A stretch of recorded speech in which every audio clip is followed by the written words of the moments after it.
नमस्कार दोस्तों। आज सुनिए हिंदी व्यंग गालिब बम्बई में, जिसे लिखा है बाला दुबे ने। दो चार दोस्तों के साथ मिर्जा गालिब स्वर्ग में दूध की नहर के किनारे शराब तहूर यानी स्वर्ग में पी जाने वाली मदिरा की चुस्कियां ले रहे थे। एक ताज़ा ताज़ा मरा बम्बईया फिल्मी शायर उनके रूबरू आया, झुककर सलाम वालेकुम किया और दो जानू होकर अदब से बैठ गया। मिर्जा ने पूछा, आपकी तारीफ? बम्बईया शायर बोला, हुजूर मैं एक हिंदुस्तानी फिल्मी शायर हूँ। उस दिन मैं बम्बई के धोबी तालाब से आ रहा था कि एक शराबी प्रोड्यूसर ने मुझे अपनी मारुति से कुचल दिया। गालिब बोले, मुबारक हो मियाँ, जो बाहिश्त नसीब हुआ, वरना आधे से ज़्यादा फिल्म वाले तो जहन्नुम रसीद हो जाते हैं। खैर, मुझे कैसे याद किया बताइए? बम्बई शायर बोला, हुजूर आप तो आजकल वाकई गालिब हो रहे हैं।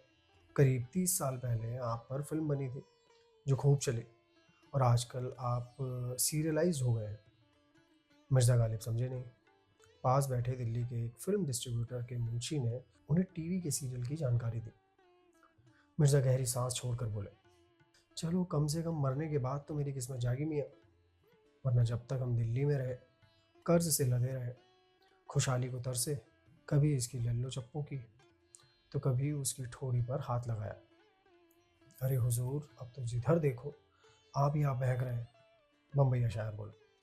फिर फिल्मी शायर ने अपनी फ्रेंच कट दाढ़ी पर हाथ फेरते हुए कहा, अगर हुजूर किसी तरह खुदा से कुछ दिनों की छुट्टी लेकर बम्बई जा पहुंचे तो बस ये समझ लीजिए कि सोने से लद कर वापस आएंगे। मेरी तो बड़ी तमन्ना है कि आप दो चार फिल्मों में लिरिक तो लिख ही डालें। आसपास बैठे चापलूसों ने भी उसकी बात बड़ी की और ना जाने कौन सा फितूर मिर्जा के सिर पर चढ़ा दिया कि वो तैयार हो गए। दूसरे दिन बाकायदा अल्लाह मियाँ के यहाँ मिर्जा और उनके तरफदार जा पहुंचे और कह सुनकर उन्होंने अल्लाह मियाँ को पटा लिया, जिसका नतीजा ये हुआ कि मिर्जा गालिब को 30 दिन की अंडर लीव दे दी गई और वे बहिश्ते एयरलाइन में बैठकर बम्बई के हवाई अड्डे पर जा पहुंचे। बम्बई शायर ने उन्हें सारे अते पते और ठिकानों का जायजा दे ही रखा था, लिहाजा मिर्जा गालिब टैक्सी पकड़कर हिंदुस्तान स्टूडियोज जा पहुंचे। अंदर जाकर उन्होंने भीमजी भाई डायरेक्टर को उस स्वर्गवासी बम्बई शायर का खत दिया। भीमजी भाई उन्हें देखते ही अपने चमचे कांति भाई से बोला, क्या नजीरुद्दीन शाह का कॉन्ट्रैक्ट कैंसिल हो गया है? ये नया बागड़ू मिर्जा गालिब के गेटअप में कैसे? कांति भाई ने अपने चश्मे से झांक कर देखा और बोले, वैसे मेकअप अच्छा किया है भट्टे का। रहमान भाई ने किया लगता है, पर ये इधर कैसे आ गया? मिर्जा गालिब का शूटिंग तो गुलजार भाई कर रहे हैं। तभी मिर्जा गालिब बोले, साहिबान मैं एक्टिंग करने नहीं आया हूँ, मैं ही असली मिर्जा गालिब हूँ। मैं तो फिल्म में शायरी करने आया हूँ, इसे शायद आप लोग लिरिक कहते हैं। भीमजी भाई बोले, अच्छा तो तुम लिरिक लिखते हो? मिर्जा गालिब बोले, जी हाँ। भीमजी भाई ने फौरन ही अपने असिस्टेंट मानिक जी को बुलाया और हिदायत दी, अरे सुनो मानिक भाई, ज़रा इसे परखो, लिरिक लिखता है। मानिक जी भाई ने गालिब को गौर से देखा और कहा, आओ मेरे साथ। मानिक जी गालिब को बड़े हॉल में ले गए, जहाँ आधा दर्जन तुकबंद बैठे थे। मानिक जी बोले, पहले सिचुएशन समझ लो। मिर्जा बोले, इसका क्या मानी जनाब? मानिक जी बोले, पहले हालात समझ लो और फिर उसी के मुताबिक लिखना है। हाँ तो हीरोइन हीरो से रूठी हुई है और बरगद के पेड़ के नीचे मुंह फुलाए बैठी है। उधर से हीरो आता है और सीने पर हाथ रखकर कहता है, तूने अपने नज़रिए की तलवार से मेरे दिल में घाव कर दिया। अब इस सिचुएशन को ध्यान में रखते हुए लिख डालो एक गीत। मिर्जा गालिब ने कागज़ पर लिखना शुरू किया और 5 मिनट बाद बोले, सुनिए हजरत, नहीं, जरियते राहत ज़राअत महका, ये ज़ख्म तेग है, इसको की दिलकुशा कहिए। नहीं निगार को उल्फत, न हो निगार तो है, रवानी रवीशो मस्ती अदा कहिए। मिर्जा की इस लिरिक को सुनते ही मानिक जी भाई का खासा चमचा पीरू भाई दारू भाई बोला, बॉस ये तो पश्तो में गीत लिखता है, मेरे पल्ले में तो कुछ नहीं पड़ा, तुम्हारे भेजे में कुछ घुसा गया? मानिक जी बौखला कर बोले, ना जाने कहाँ से चले आते हैं फिल्मों में। देखो मियाँ, इस तरह उल जलूल लिरिक लिख कर हमें क्या 1 करोड़ की फिल्म पिटवानी है? पर हुजूर, मिर्जा बोले, मैं आपको अच्छे पाए की शायरी सुना रहा हूँ, ये पाए की शायरी है चौपाई की। मानिक जी लाल पीले होकर बोले, तुमसे पहले भी एक पायदार शायर आया था, क्या नाम था उसका? हाँ, याद आया, जोश। वो भी तुम्हारे माफिक लंतरानी बकता था, और जब उसकी अकल ठिकाने आई तो ठीक ठाक लिखने लगा। पीरू जी दारू वाला बोला, उसका वो गाना कितना हिट हो गया था बॉस।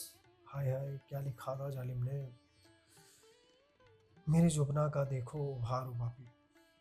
गालिब बोले, क्या आप जोश मलिहाबादी के बारे में बात कर रहे हैं? वो तो अच्छा खासा कलाम पढ़ता था, वो भला ऐसा लिखेगा? अरे हाँ हाँ, उसी जोश का मैं जिक्र कर रहा हूँ। मानिक जी भाई बोला, बम्बई की हवा लगते ही वो रोगन जोश बन गया था। तभी पीरू भाई बोले, देखो भाई, हमारा टाइम खराब मत करो, हमें कायदे की गीत चाहिए। ठहरो, तुम्हें कुछ नमूने सुनाता हूँ। पीरू भाई दारू वाले ने पास खड़े म्यूजिक डायरेक्टर बहराम जी मेहरबान जी को इशारा किया। तभी ऑर्केस्ट्रा शुरू हो गया। पहले तो ऑर्केस्ट्रा ने किसी ताज़ा अमेरिकन फिल्म की चुराई हुई विलायती धुन को तोड़ मरोड़ कर ऐसा बजाया कि वो एंग्लो इंडियन धुन बन गई। उसके बाद हीरो उठा और कूले मटका मटका कर डांस करने लगा। हीरोइन भी बनावटी गुस्से में उससे छटक छटक कर दूर भागती हुई नखरे दिखाने लगी। तभी माइक पर खड़े सिंगर ने गाना गाना शुरू किया, तेरे डैडी ने दिया मुझे परमिट तुझे फंसाने का। इश्क का नया अंदाज देखकर गालिब बोले, या खुदा, क्या आजकल हिंदुस्तान में वालिद अपने बरखुरदार को इस तरह लड़कियां फंसाने की राय देते हैं? पीरू भाई बोले, मियाँ वो दिन गए जब खलील खां फाकते उड़ाते थे। हिंदुस्तान में तरक्की हम लोगों की बदौलत हुई है। हमारी ही बदौलत आज बाप बेटे शाम को एक साथ बैठकर विस्की की चुस्की लेते हैं, होटलों में साथ साथ लड़कियों के संग डिस्को करते हैं। मानिक जी भाई बोले, इसे जरा चलत की सीख सुनाओ पीरू भाई। पीरू भाई ने म्यूजिक डायरेक्टर को इशारा किया और ऑर्केस्ट्रा भनभना उठा, ले जाएंगे दिल वाले दुल्हनिया ले जाएंगे। गालिब गड़बड़ा गए, क्या आजकल शादी के मौके में ऐसे गीत बजाए जाते हैं? पीरू भाई बोले, मियाँ, गीत तो छोड़ो, बारात में दूल्हे का बाप और जो कोई भी घर का बड़ा बूढ़ा जिंदा हो, वो तक सड़क पर डांस करता हुआ दिखाई देता है। और डांस भी ऐसा कि अच्छे अच्छे कत्थक वाले कान पर हाथ लगा लें। अरे मर्दों की छोड़ो, दूल्हे की तो अम्मा भी सड़क पर ऐसे नाचती है जैसे रीछ। देखो ना मुन्ना। और मिर्जा को आधुनिक भारतीय विवाह उत्सव का दृश्य दिखलाया गया, जिसमें दूल्हे के अब्बा अम्मी दादा दादी बिला वजह और बेताले होकर कूले मटका मटका कर उल्टी सीधी धमा चौकड़ी करने लगे। मिर्जा बोले, ऐसा नाच तो हमने सन 57 के गदर से पहले बल्ली महारान की धोबियों की बारात में देखा था।